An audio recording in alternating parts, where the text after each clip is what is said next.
بسم اللہ الرحمن الرحیم۔ السلام علیکم۔ University of education Lahore B Ed honours special education 6 semester course ہمارا اردو ہے۔ Course code 1115 unit number 2 Urdu زبان کے بنیادی قواعد کے بارے میں ہم پڑھ رہے ہیں۔ پچھلی کلاسز میں ہم نے علم صرف، علم نحو کے بارے میں پڑھا تھا۔ آج ہم ایک نیا ٹاپک شروع کرنے جا رہے ہیں، علم بیان۔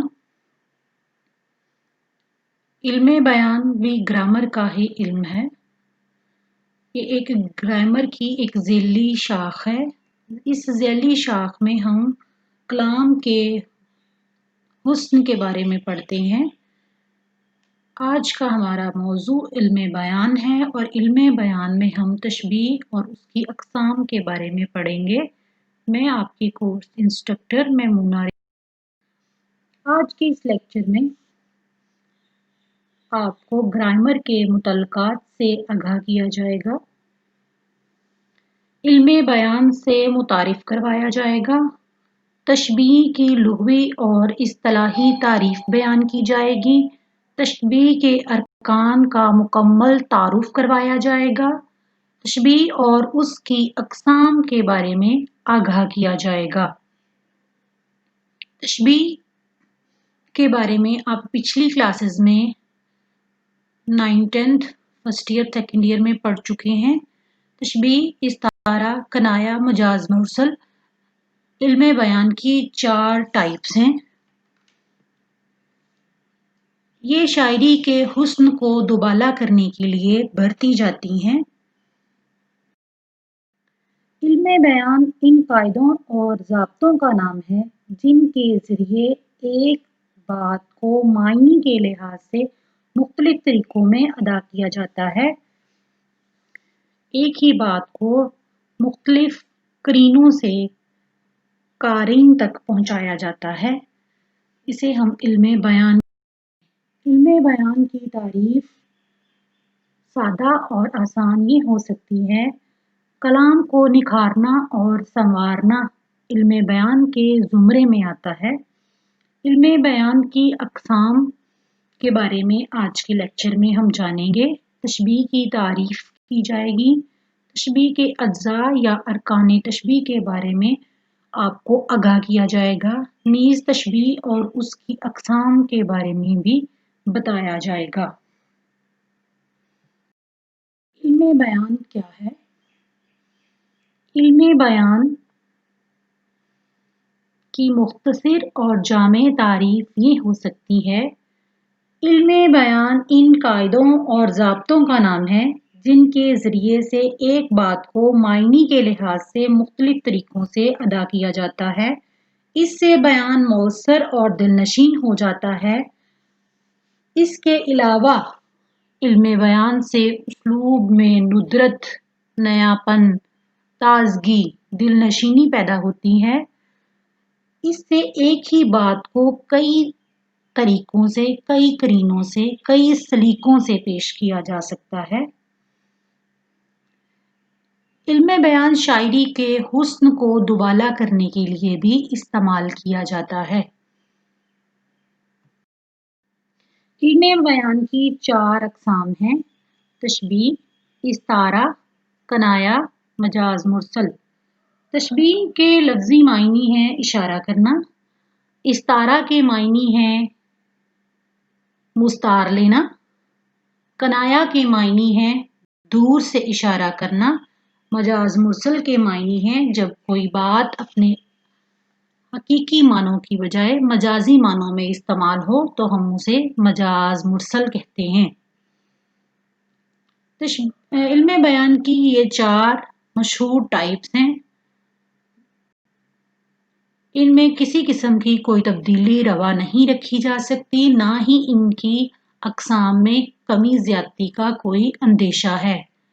یہ برسوں سے چلی آ رہی ہیں۔ تشبیہ، استعارہ، کنایہ، مجاز مرسل آج تک اہل زبان نے 5ویں کوئی بھی قسم دریافت نہیں کی، لہٰذا یہ 4 ہی ہیں